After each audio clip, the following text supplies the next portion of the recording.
começar. Vamos? Pode Ser chegar.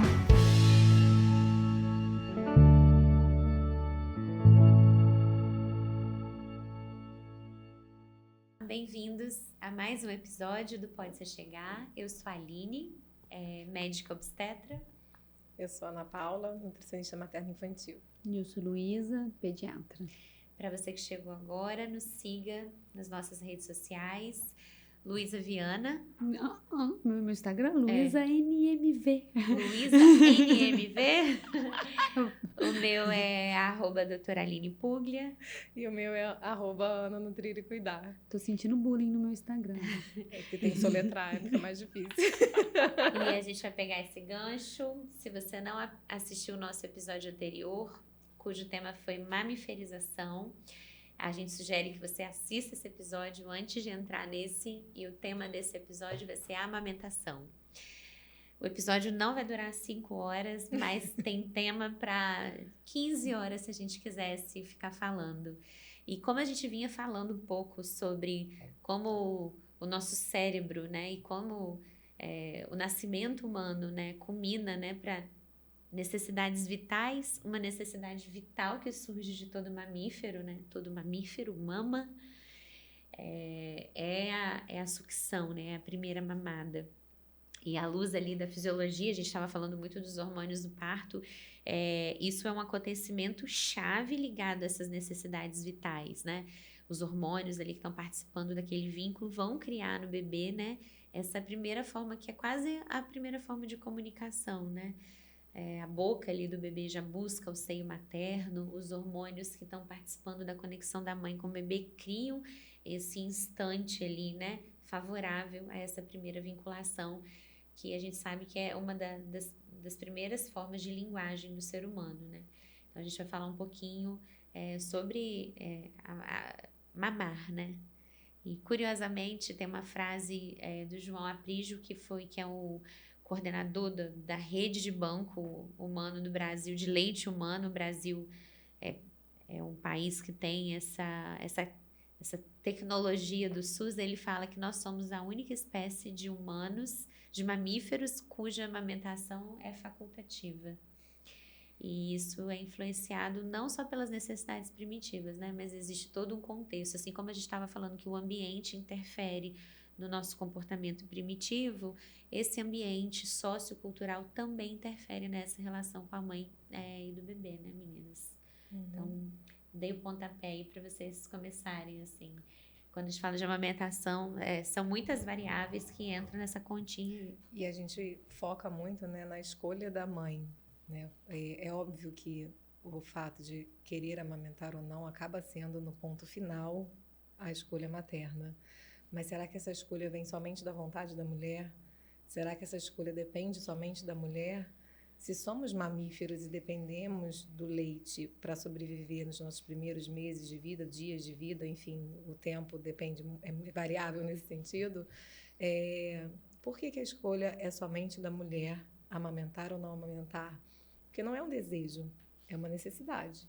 A partir do momento que é uma necessidade, a escolha dessa interferência passar para uma pessoa só que está envolvida nesse processo, já que o bebê não tem essa posição de poder escolher, porque ou ele mama ou ele morre, por que essa escolha... Acho que a gente pode falar um pouquinho da história, né? Por que essa escolha da amamentação caiu no colo da mãe com tanto peso, que virou uma escolha que está associada a amor, a dedicação, a sentimento, quando a gente tinha que estar falando de nutrição, como é claro que tem todos esses outros aspectos também dentro da amamentação, mas como nutrição básica para a vida, né? Uhum. Então, assim, se a gente pensar alguns anos atrás, qual que era a possibilidade de um bebê? Ou ele nascia e mamava no seio materno, ou ele morria. Não tinha outra escolha, né? Aos poucos foram tentando achar soluções de outros leites, de outros mamíferos, para a sobrevida daquele bebê, quando não existia a possibilidade do aleitamento materno. Mas, algum tempo atrás, essa impossibilidade era a morte da mãe. E que, normalmente, o que se tentava fazer? Passar o bebê para uma outra mãe que tinha leite. O que a gente pensa, né? Nasce um cãozinho. Se não tem uma cadela ali disponível para ele mamar, ele vai procurar outra cadela para mamar. Ele não vai procurar uma mulher humana para poder mamar, né? E isso acaba sendo muito instintivo da raça, né, do animal.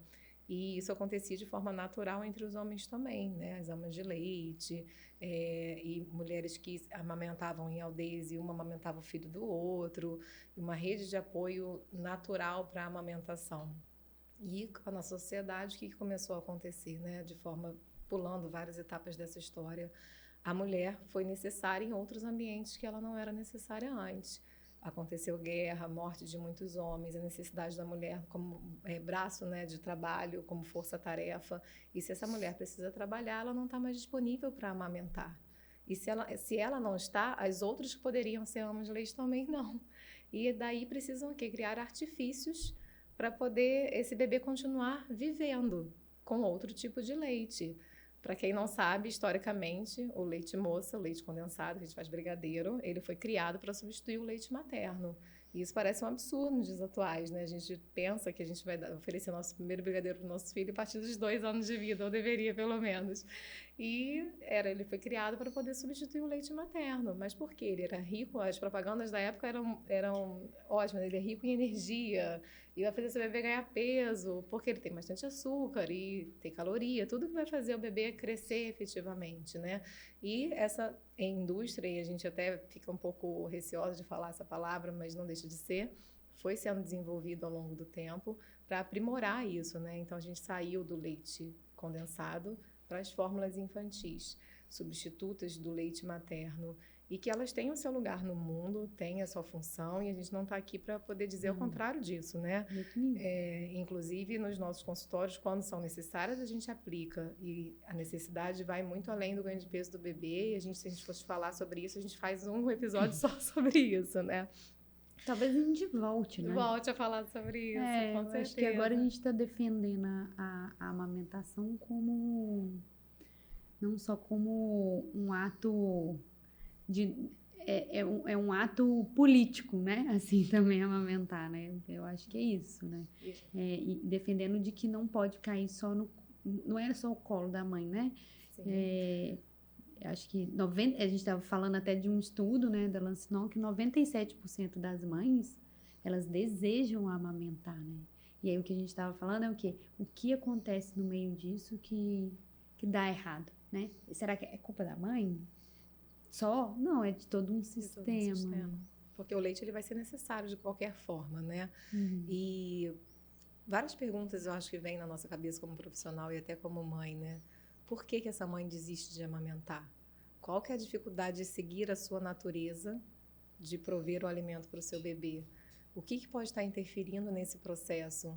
E se a gente fizer o link com o nosso episódio anterior, as próprias liberações hormonais na gestação ainda podem estar interferindo nesse processo, no estilo de vida dessa mulher, né?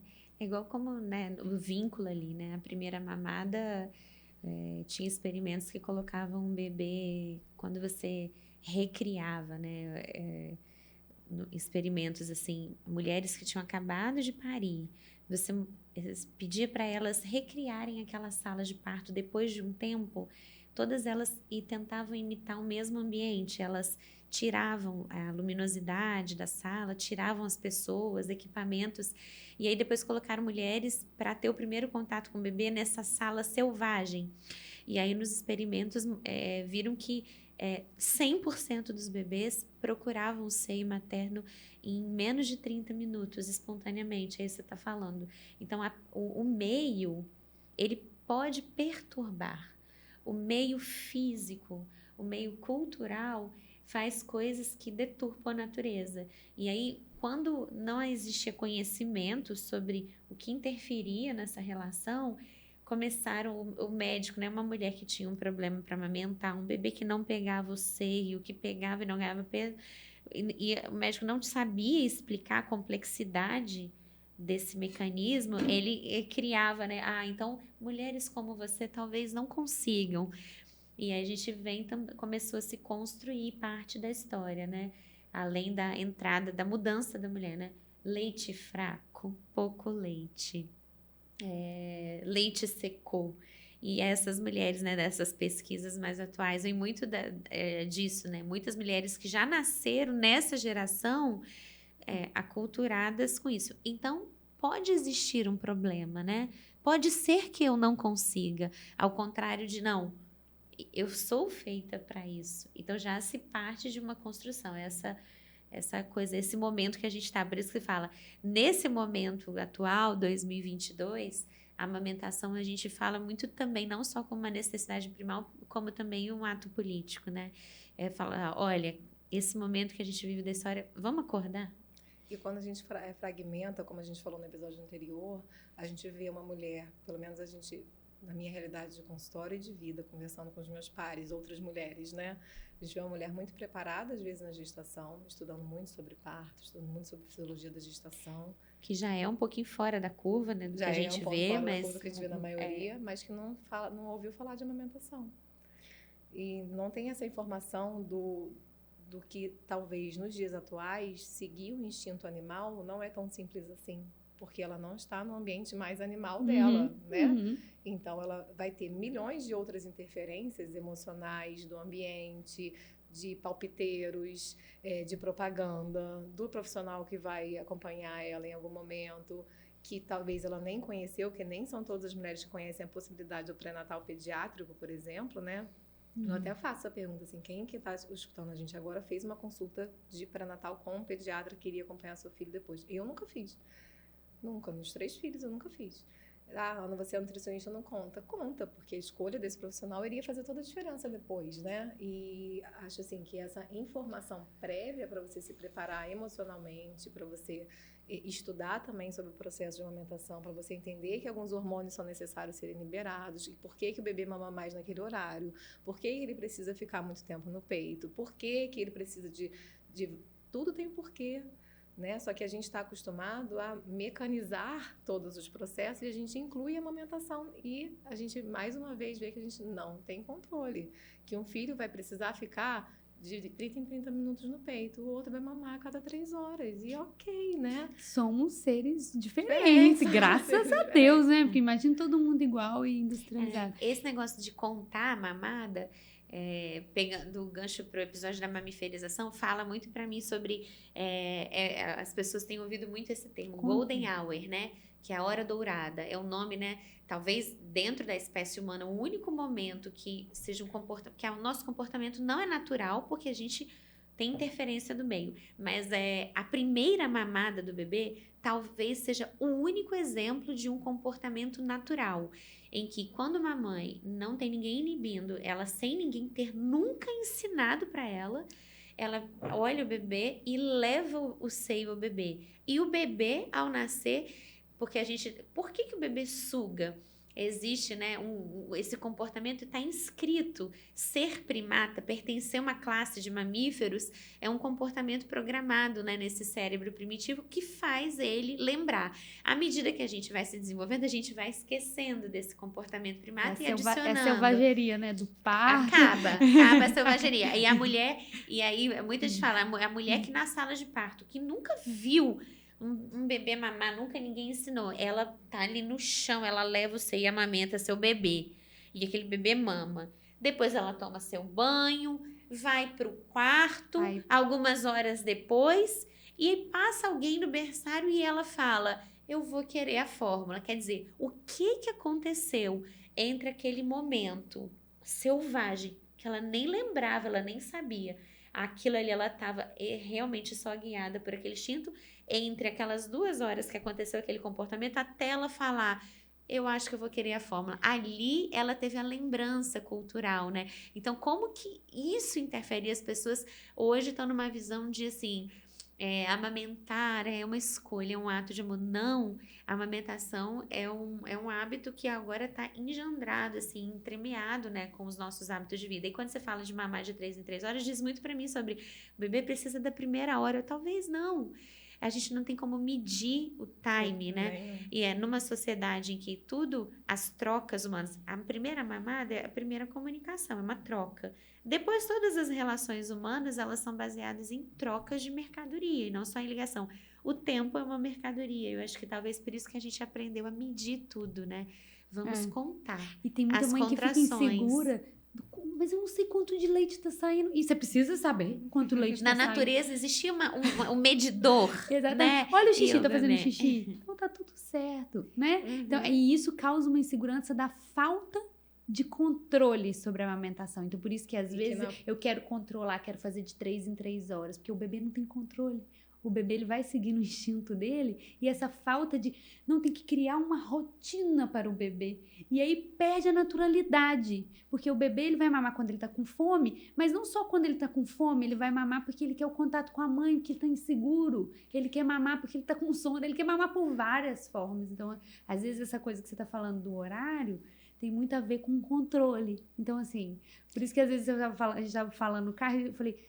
Aline, você perde o controle, porque a gente vai perder o controle, né? E assim, mas eu trabalho, por exemplo, com humanização do nascimento, eu lido com profissionais super atualizados que falam que a amamentação deve ser intuitiva e livre demanda. Mas muitas vezes, Luísa, quando o bebê nasce, por que é uma retórica assim da pediatria atual, a recomendação, o pediatra, né, na vida normal, né, uma mulher que está ouvindo, ela vai receber essa orientação quando o bebê nasce. Olha, se o bebê não mamar, por que isso ainda está tão presente? Isso ainda é uma realidade na pediatria, assim, o bebê precisar Sem mamar? relação, né? Na minha, não, né?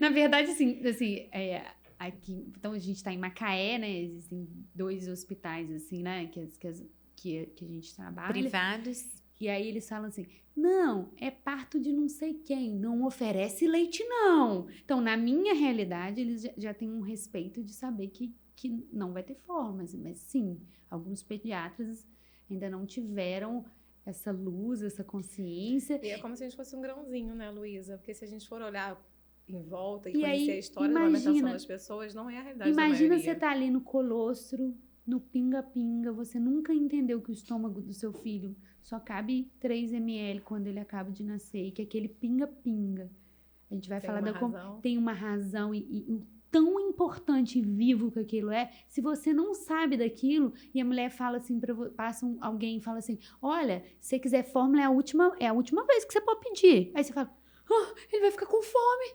E você dá a fórmula, né? Então, assim, existe essa realidade? Existe. Isso que eu tô contando, eu já ouvi, né? Então, existe sim ainda muito. Ou a recomendação, olha, esse bebê acabou de nascer. Nesses primeiros dias, ele tem que mamar de 3 em 3 horas. Essa é a realidade, isso é o que a gente ouve, né? O que eu falo é assim, não deixa passar muito tempo, né? A gente tem que entender que o bebê também não pode ficar dormindo. Qual é a necessidade do bebê? Quando ele nasce, para quem é leigo, assim, né? A mãe ainda não tem a apojadura, né? Ainda tem... As pessoas perguntam, e o leite já desceu, né? A descida, a mudança na composição do leite, acho que a Ana é a melhor pessoa para falar. Existem mudanças, né? Existe um primeiro leite, que é o colostro, e ele acompanha, assim. Ele já é capaz de suprir a necessidade. O recém-nascido, qual é a necessidade dele, basicamente? Hidratação, né? E carboidrato. Mas ele fica sem mamar. Concentrado no volume pequeno por conta do espaço pequeno do estômago dele. Se for um leite depois da transição, da apojadura, é um leite que tem mais água.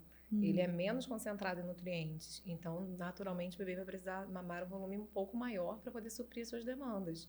O colostro, ele é justamente para o período de adaptação da mamada. É um bebê que ainda está aprendendo a mamar. Existe a questão instintiva da amamentação, mas ele cansa rápido, ele não consegue mamar muito tempo. Então, é um leite que tem uma carga imunológica muito grande, uma densidade calórica muito concentrada, ou seja, é muito denso caloricamente, e por isso que pouco volume é suficiente para ele. Talvez, é como se fosse um brigadeiro, o mesmo efeito, né? Você tem caloria, você come, está saciado, e logo depois você já tem fome de novo, né? Exatamente. E a necessidade, isso talvez seja até para criar essa necessidade da próxima sucção, né? Para treinar. Eu acho que assim, é uma forma forçada, né, Luísa, do bebê praticar o que ele precisa aprender rápido para sobreviver. Porque por mais que tenha um instinto de sucção, é um peito que ele nunca viu, é um bico que ele nunca mamou, é uma rotina de sentir fome e ter que suprir essa fome. Antes vinha tudo pronto ali para ele na barriga da mãe, né? E como que ele reconhece isso tudo? É treino, gente. Tudo na vida, quanto mais a gente treina, mais expert a gente E fica. por isso que ele vai ficar agarrado no peito. Piercing de mamilo. Piercing de mamilo. E eu falo, relaxa e deixa. Relaxa e deixa. Já fez alguma coisa, bota no peito. Relaxa, relaxa, relaxa. Porque quanto mais a gente relaxar, mais essa amamentação vai fluir, né? Que é a tal da falta do controle. Quanto menos você controlar, mais você ir no natural, eu acho que aí a pojadura vem mais rápido, né? Assim, porque a pojadura, essa questão do leite descer, vem entre o terceiro e quinto dia de vida do bebê. Então, ele vai ficar nessas pequenas mamadas Curtas e curtas e constantes, né? Alguns dias. Alguns dias. E não só pelo fato de que o estômago dele vai dilatando aos poucos, pelo fato que ele também precisa do contato para saber que ele é um ser vivo, né? Então, é no colo da mãe, e a gente vai falar isso ainda, mas ele precisa também daquele colo, né? Então, é muito além, né? Da nutrição, né? E eu acho que vale a pena a gente falar, assim, sobre o leite materno. Lógico que não na sua composição, a gente não vai aqui, né? Da aula, né? A composição do leite materno é muito fácil de você encontrar em qualquer lugar, assim. Você Exatamente. busca a composição, você vai saber quantas proteínas tem, quantos carboidratos tem, e isso pra gente, no final das contas, é o que menos importa. Até porque a composição, é isso que eu acho mágico do leite materno, vai ser diferente do meu bebê para o seu bebê, porque a demanda é diferente, né? Um bebê que nasce muito pequenininho e precisa ganhar peso mais fora da barriga, a composição do leite da mãe vai ser diferente de um bebê que nasce a termo com peso adequado, completamente. Então, assim, acho que no fundo não faz diferença a gente entender o quanto de proteína tem, de carboidrato tem, porque não é isso que importa, né? Mas o que tem naquele leite diferente do leite que está na lata? Eu acho que isso que é muito legal, porque isso é inimitável, né?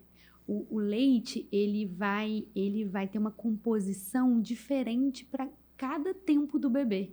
Ele vai mudar a composição. Então, se o seu bebê está doente e a saliva dele tocar no seio, o seu leite é diferente, ele é preparado para aquela, ele vai reconhecer, né, aquele vírus e vai criar anticorpos para aquilo. Gente, isso é muito...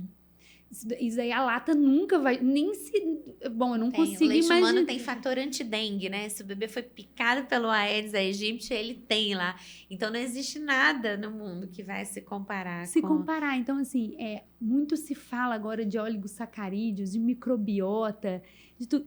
Gente, no leite... ele tem assim, o que ele vai ter de lactobacilos não adianta a gente dar não vai chegar aos pés do leite materno, porque o leite vai saber, assim, o corpo da mãe, né, a produção do leite, ele vai ser exatamente para a demanda do seu bebê. Que oscila de um dia para o outro. Exatamente. Então, assim, eu acho que o que a gente tem que falar de composição é que o leite é um organismo vivo, e ele é de acordo. E nada vai conseguir imitar essa dinâmica do leite materno. Muito mais do que o que tem lá dentro, é mais isso, né? Eu acho que até trazendo um pouco para a realidade das mães que não conseguem amamentar, Luiz, eu acho importante a gente falar aqui. Até para não gerar culpa também. E muita gente me fala assim, parece uma bandeira, né, de só serve o leite materno. Eu acho que em algum momento da nossa existência, nos moldes atuais, a gente vai chegar nesse ponto. A gente conseguir levantar essa bandeira de somente o leite materno é necessário, mas a gente está um pouco distante disso. E o aleitamento misto ainda é a realidade de muitas mulheres, né? E o que eu sempre repito no consultório para as minhas pacientes ela fala assim, Ana, não consegui, por qualquer motivo, a gente vai falar de alguns motivos aqui ainda, né? O quanto você acha que eu posso dar e o quanto você acha que vale a pena? Eu tenho pacientes que conseguem dar 10 ml de leite materno e eu mantenho esses 10 ml até fazer 6 meses. Lógico. Porque são 10 ml gotinhas de ouro. Exatamente, porque não vai valer a pena. É um pouco de anticorpo, é um pouco de microbiota viva ali, é um pouco de tudo que a mãe pode dar, de oferecer diferente para aquele bebê, né? Então, assim, sempre a gente for levantar uma bandeira da amamentação, a gente tem que sair um pouco da fala repetida de que precisa ser a amamentação exclusiva. Se fosse, para a maioria dos bebês, seria excelente, com certeza. Eu acho que ninguém tem mais dúvida disso, ou se tem, as dúvidas são muito pequenas em relação a isso. Mas, assim, o quanto a gente precisa estimular e encorajar essa mulher de que o corpo dela, ele nasceu para isso. O seio dela tem essa serventia e qualquer volume daquele organismo, né? Vai trazer benefício pro resto da vida daquele bebê. Quanto tá saindo não Não importa. importa. Não importa quanto tá saindo. E o ato de mamar, o ato de abocanhar, produz hormônios no bebê que faz com que ele tenha autorregulação. O que é isso? O bebê sabe... mas meu filho, ele não sabe nada. Tipo, outro dia eu escutei e falei assim, mas o bebê não tem autorregulação? Ele tem, mas o mamar dele... ele vai mamar quando tá com sono, ele vai mamar quando ele tá se sentindo inseguro. Mas é diferente. Mas no futuro, isso pode evitar a obesidade, porque essa liberação de hormônio faz com que ele tenha muita noção de saciedade. Uhum. Então, um dos estudos, eu acho que você já deve ter visto muito sobre isso, é por que a amamentação ela tá ligada a uma diminuição de obesidade. Não é só o fato do leite materno. A questão da mamada faz com que o bebê libere os hormônios, que ele tenha noção de saciedade. Uhum. Então, é muito além de a gente ficar falando só composição. E a gente fala muito isso na orientação, né? Você, com o passar do tempo e da sua maturidade como experiência de mãe, você consegue perceber as mamadas efetivas e as mamadas não efetivas. A gente consegue perceber quando o bebê já se saciou e está ainda sugando por outro motivo, que são os emocionais, né? Até na introdução alimentar é um ponto que a gente conversa muito, na nutrição a gente conversa muito com as mães, né? Qual é o horário que a mamada é mais efetiva e qual que não é? Você consegue perceber a diferença? Para ela entender que na hora que for introduzir a comida, o bebê já vai ter esse controle. Ele já está com uma maturidade aos 6 meses suficiente para saber o quanto de alimento ele vai consumir, porque ele já reconhece aquela saciedade do aleitamento. Diferente quando a gente entra com a fórmula, que tem um volume específico que ele vai consumir. Mamou aqueles 210 ml, acabou.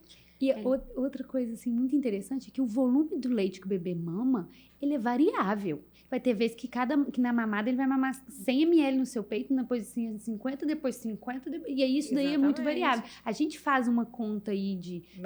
Média, mas é da nossa cabeça, tipo, quanto que cabe dentro do estômago do bebê. Que, assim, no peito, é ele que decide. É ele que define quanto que ele vai mamar. Se ele vai mamar 50, se ele vai mamar 100... Eu acho que eu sempre puxo assim, a sardinha para minha brasa, né? Desde a primeira mamada já tem essa relação de a função da amamentação. Vocês estão falando agora de outras funções. Tem papel na formação de tudo que o bebê vai entender sobre desejo. A Ana falou da fome. E o que evoca a mamada é muito guiada por todos os sentidos do bebê. A boca é o principal órgão sensorial do bebê.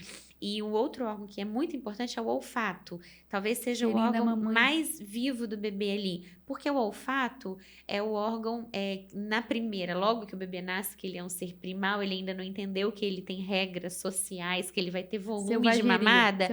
E tanto que à medida que você vai se desenvolvendo, o nosso olfato é muito ruim perto dos outros mamíferos. Mas o do bebê é muito forte. E os trabalhos mostram que, porque o olfato, ele tem uma relação direta com a fome, né? Ele é o nosso sentido mais antigo. E é o olfato que forma as nossas memórias de longo prazo. Olha que curioso, né? Os outros sentidos, a visão, eles se alteram ao longo do tempo, né? Então, o que eu tô vendo aqui de vocês, amanhã eu já não lembro tão bem. Mas se tem um cheiro aqui, por exemplo, aqui no estúdio onde a gente tá gravando, e eu senti esse cheiro daqui a 5 anos, vai me remeter. Como o olfato, esse sentido, ele também está associado a criar essa memorização. E aí, a mamar e parar de mamar. O bebê, ele consegue reconhecer, por exemplo, pelo cheiro, quem é a mãe, que é uma coisa que tem até em outras espécies, né? Eu falo, quando você separa um potrinho, a gente vê muito, né? Meu marido gosta muito de roça. Quando você separa um potro da mãe, e aí no dia seguinte você reintroduz, ele vai, e pode ter outras éguas, ele vai direto na mãe. E o bebê humano também tem isso. Isso vai ajudando na regulação do apetite, né? Por isso que também, né, a falta da amamentação ali nos primeiros dias, ou a perturbação, é aquela história de mudar o bebê do ambiente, alguém pegar, interferir. Ou imagina a perturbação de oferecer um outro alimento que tem outro cheiro. Como que isso deve desregular o próprio próprio controle do apetite. Talvez por isso que eu falo que a amamentação mista, eu falo, já é uma conquista para a mulher, porque ela tá totalmente, ela tá cheia de desafios, né, ali, pro bebê vencer. E eu amamentei as duas mistas. Mista. Depois eu conto a minha história, assim. E aí tem é incrível falar desse aspecto, assim, né, de evocar ali a formação. O bebê é o primeiro desejo dele, é a fome. Então, ele está construindo também o desejo, o que ele quer, o que ele não quer. Ele ainda não entende, né, sobre prazer. E eu acho que vale a pena a gente falar de benefícios a curto e longo prazo, né, Ana? Acho que a gente deu uma atualizada aí. E um dos benefícios a curto prazo, eles não sabem... Curtíssimo prazo, eu vou falar, o mais curto, acabou de nascer, mamou, é a expulsão da placenta. Então, e hoje tem muitos, a gente estuda muito, a hemorragia pós-parto é a segunda maior causa de morte materna. Por que, Aline? Por que a mamar logo ao nascer expulsa a placenta? A mamada, ela vai estimular a produção de prolactina e ocitocina, que são os hormônios que fazem a contração do útero, porque depois que o bebê nasce, a placenta precisa sair, porque ela não está tendo mais nenhuma serventia. Então, depois que a placenta sai do útero, fica como se você tivesse tirado a casquinha, né? Uma área ali cheia de vasos sanguíneos, e só com a contração dos músculos, a boca desses vasos vai se fechar, isso vai prevenir hemorragia. Então, hoje, inclusive, uma interferência, né? Uma recomendação universal. Em qualquer lugar do planeta, uma mulher que vai parir um bebê, ou de parto normal ou de cesárea, o que ela vai receber? Dose de ocitocina artificial para prevenir a hemorragia. Por quê? Porque isso a gente já entende que a gente está interferindo tanto naquele primeiro vínculo da mamada que a gente já fala, vai ser difícil sair essa placenta. Né? Então, quando o parto é muito fisiológico, a sua placenta saiu logo, né, Ana? Partos muito fisiológicos, você vê aquela placenta, e principalmente quando o bebê tem essa primeira mamada. Então, assim, a vantagem é curtíssimo prazo, não ter problemas na saída da placenta e no controle, né, no estancar do sangramento, logo depois do parto. A gente sente, né, nas outras mamadas ao longo o útero se contraindo, diminui o sangramento, né, pós-parto, o útero volta mais rápido ao tamanho fisiológico. São os benefícios maternos, né? E para os bebês. Porque não é só de bebê que se vive, né? Aliás, eles são binômios. Eles são binômios juntos, são viciados um no outro, exatamente. Né? Então, eu acho que a curto prazo, o que eu fui, assim... Tem o Up to Date, né, que é um local onde a gente atualiza e que tem vários artigos compilados ali que eles vão colocar um resumo. Então, eu fui dando uma olhada, assim, de benefícios. Lógico que a gente... E cada dia sai uma coisa nova. Assim, é só pra gente passar aqui e a gente ir comentando. Benefício neurocomportamental, eu acho que não sabe se reduzir o choro infantil. Mas não sabe se isso também tem muito a ver com contato pele a pele. Aí a gente volta, né? Então, o contato pele a pele, o cheiro gostoso da mãe, o escutar o barulhinho do coração da mãe. Já se sabe também que tem relação com a modulação do microbioma, que aumenta a produção de serotonina no bebê e ele fica mais feliz. Isso também faz parte do processo do aleitamento materno. Ai, que legal. Curiosamente, a serotonina também vai estimular a produção de serotonina da mãe, né? A prolactina, que é o hormônio que produz o leite, ela anda juntinha com o hormônio da felicidade, que é a serotonina. E aí, os hormônios que deprimem a mulher, a dopamina, eles diminuem a produção. Ou seja, a mãe triste também tem interferência sobre a produção do leite. A mãe feliz. Então, a amamentação acaba que se confunde muito com esse lugar de felicidade, né? De satisfação. E por isso que as pessoas associam ao prazer. E também tem uma coisa da formação, tem outros sentidos envolvidos. A Luísa falou do efeito do pele a pele, a audição do bebê. Por isso que a mãe tem um comportamento intuitivo de mudar a voz quando ela está com o bebê no colo.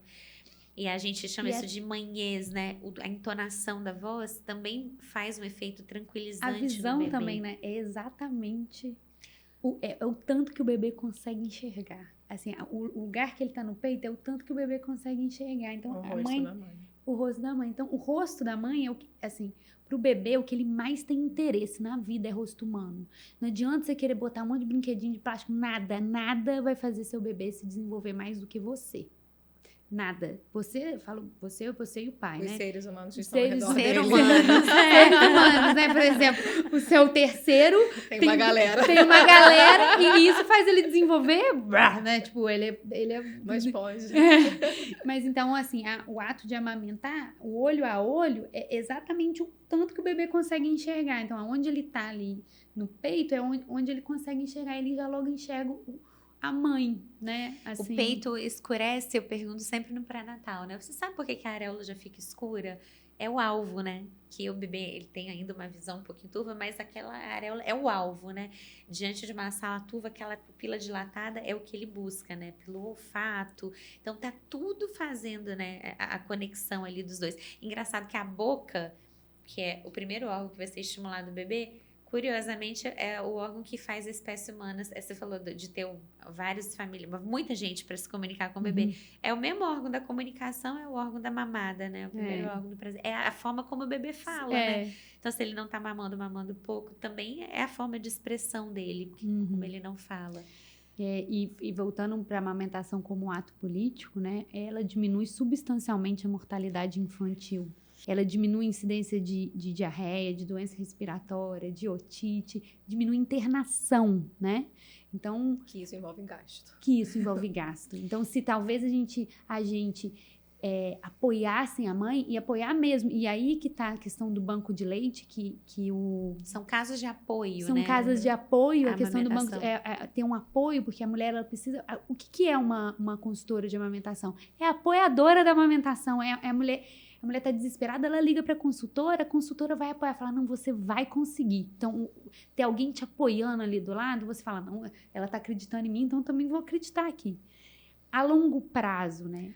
A longo prazo, acho que a gente pode voltar para aquela seara da obesidade, que eu acho que para mim traz muito em relação às doenças, né? Crônicas, que a gente vê uma realidade hoje, que se a gente olhar ao nosso redor, quão cedo nossas crianças estão com doenças crônicas que antes eram vistas só em adultos. E será que a causa é unicamente a forma como a gente se relaciona com o meio? Crianças sedentárias, brincando menos.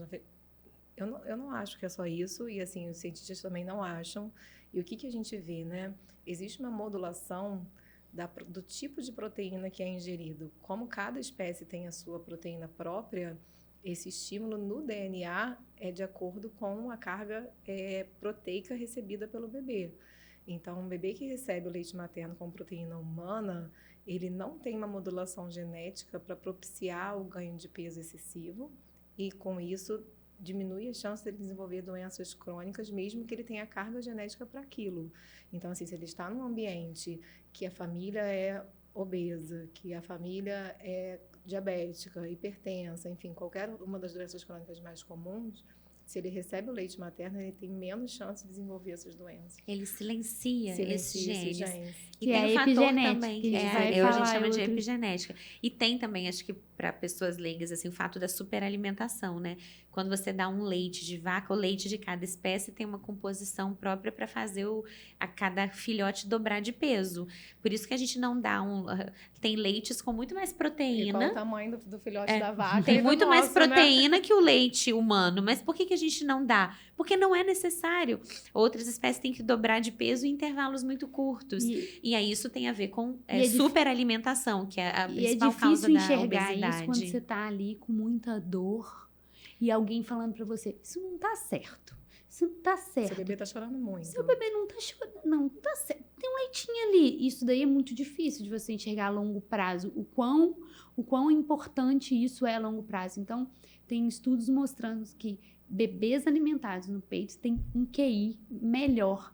E o quanto se perde em bilhões por causa do déficit cognitivo da população por não ter amamentado. Então, sim, se tem alguma justificativa para amamentação, é assim, olha, seu filho vai ter um QI melhor, tá? Seu filho vai ser mais inteligente, porque quanto mais ele mamar, melhor vai ser o QI dele. Então, quanto mais tempo de amamentação, melhor é o QI. Então, isso daí é política pública mesmo, assim, de questão de apoio à amamentação e apoio às mulheres que amamentam, porque lá na frente se perde. Eu até tenho aqui Em quantos valores. bilhões, são bilhões perdidos por déficit cognitivo. Então, Uma coisa que quem poderia ganha, estar na na mão. verdade, com a indústria que a gente fala, existe uma indústria do desmame, né? Que um dos principais fatores para hoje a gente ter naturalizado a não amamentação é o desenvolvimento dos leites, né? A melhoria, né, desses leites, tornando eles não tão ruins. A entrada da mudança no estilo de vida da mulher, né? E a classe média, o discurso da classe médica, né? As interferências que a gente faz lá desde a gestação, no parto, desincentivando. É igual a pesquisa que fala que muitas mulheres querem ter um parto quando engravidam, querem ter um parto normal, e logo na segunda consulta de pré-natal, elas já mudaram de ideia. E é a mesma coisa para amamentar, É a mesma coisa. 97% da população Já das sai com a mulheres fórmula brasileiras. prescrita da E qual que é a maternidade. estatística posterior a essa que eu queria compartilhar também, né? Que é um dado bem recente de um estudo até coordenado por um professor meu da FRJ, o Gilberto Cac, que avaliou justamente a amamentação do Brasil, né? Como foi esse cenário, esse projeto, ele teve uma parada por conta da pandemia, então os últimos dados são de 2019, que já foram analisados, tem dado de 2020 que ainda não foi analisado. E qual foi a conclusão que ele chegou, né? Que 96% dos bebês no Brasil, nessa última avaliação, eles foram amamentados de alguma forma. E estratificando, essa é uma pesquisa que foi feita no Brasil todo, a gente consegue pegar dados separados por região, mas você também consegue pegar dados gerais. E esses dados que eu peguei, obviamente, por conta do tempo que a gente tem para falar, são dados gerais do Brasil. Então, em cada região pode ter apresentações diferentes. Mas 62% dos bebês foram amamentados na primeira hora de vida. E 45% dos bebês foram amamentados até os 6 meses de vida. 60% dos bebês só conseguiram chegar até o 4º mês de amamentação. E 52% das crianças brasileiras continuam sendo amamentadas após o 1º ano de vida. Ele observou nesse estudo uma crescente da amamentação. Sim. Que a amamentação está tendo um outro movimento, né? Então, assim, a informação, ele até criticou um pouco os dados que foram coletados em 2020 e não foram analisados totalmente ainda, que ainda tem um aumento maior do que esse visto, que os profissionais analisaram como a pandemia sendo um fator de proteção para a amamentação, porque as mães puderam ficar mais em casa. Né? Então, quando a gente fala em ato político, como que é a licença maternidade do nosso país? Como que é o acesso à informação dessa mulher para voltar a trabalhar e ter a disponibilidade de manter a amamentação mesmo voltando a trabalhar? Vai muito além. Então, a gente observando esses dados, não é a falta de vontade de amamentar da mulher, mas como que ela se coloca nessa posição de mamífera, de que ela precisa nutrir o seu filho, tendo que dar conta de um monte de coisa. Um monte de coisa. A gente fala, a vaca vai lá e amamenta sem dificuldade, porque vaca não vai no supermercado, vaca não dá aula, vaca não faz mestrado.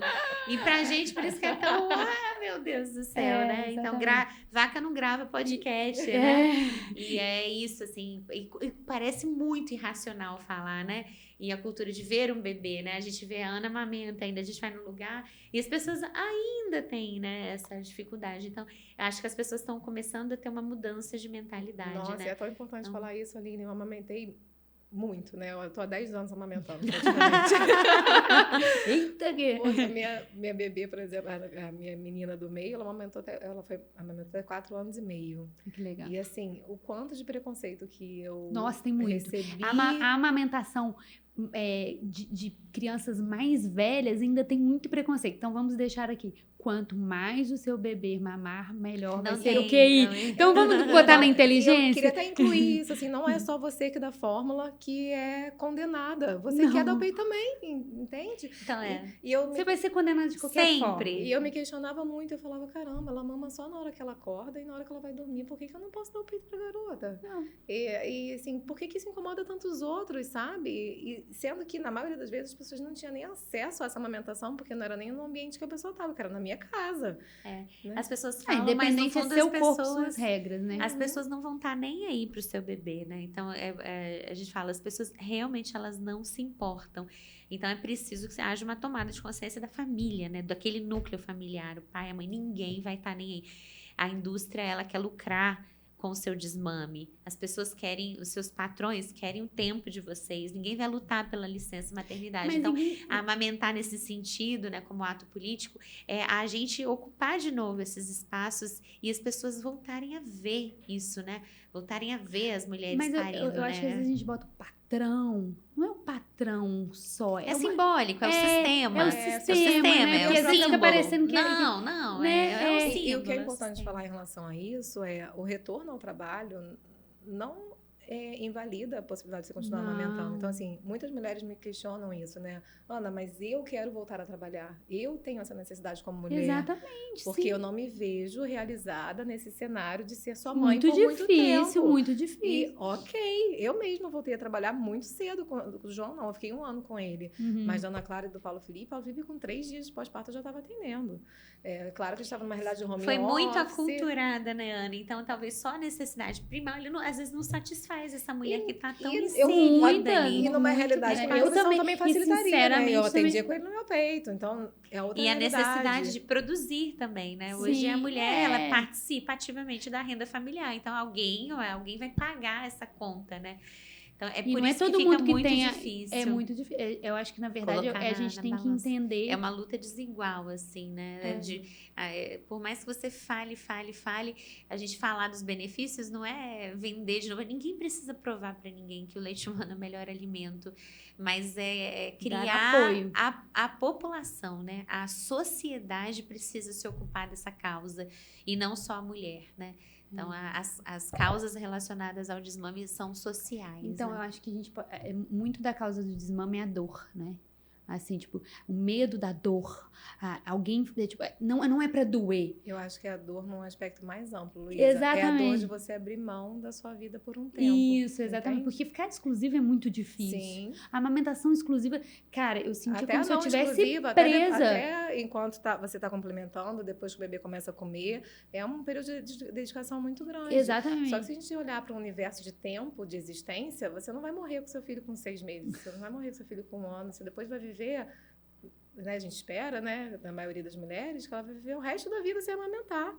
Então, será que é tão grave você ficar aquele período dedicado ao seu bebê? É Né? como o período crítico ali, né? Existe o período crítico da primeira mamada. Então, por que não abdicar de um resto e a gente começar a investir em tudo, um olhar, políticas públicas? É preciso para a saúde da população, para um povo mais inteligente, mais saudável, menos impacto. Mas, por outro lado, é incompatível. Quanto mais sociedade, quanto mais doente, dependente, né? Mais produtos vão surgir, melhor vai ser, né? Melhores vão ser as fórmulas do futuro, cheia de probióticos e A gente, tecidos, enquanto né? profissional, é difícil acompanhar, né, Luísa? A renovação de fórmulas, né? Hoje Tem uma que você nem sabe o Sempre nome, tem, né? você não sabe o não nome. sensitive. Né? Até falei uma fórmula, nem podia. Mas Mas enfim, eu acho que 2 coisas assim que eu tenho para dar um adentro. Uma é que não existe a amamentação inicial, ela vai doer, vai ser difícil, não só pelo fato de esfolar o bico do peito, mas também pela cabeça que a gente tá ali tentando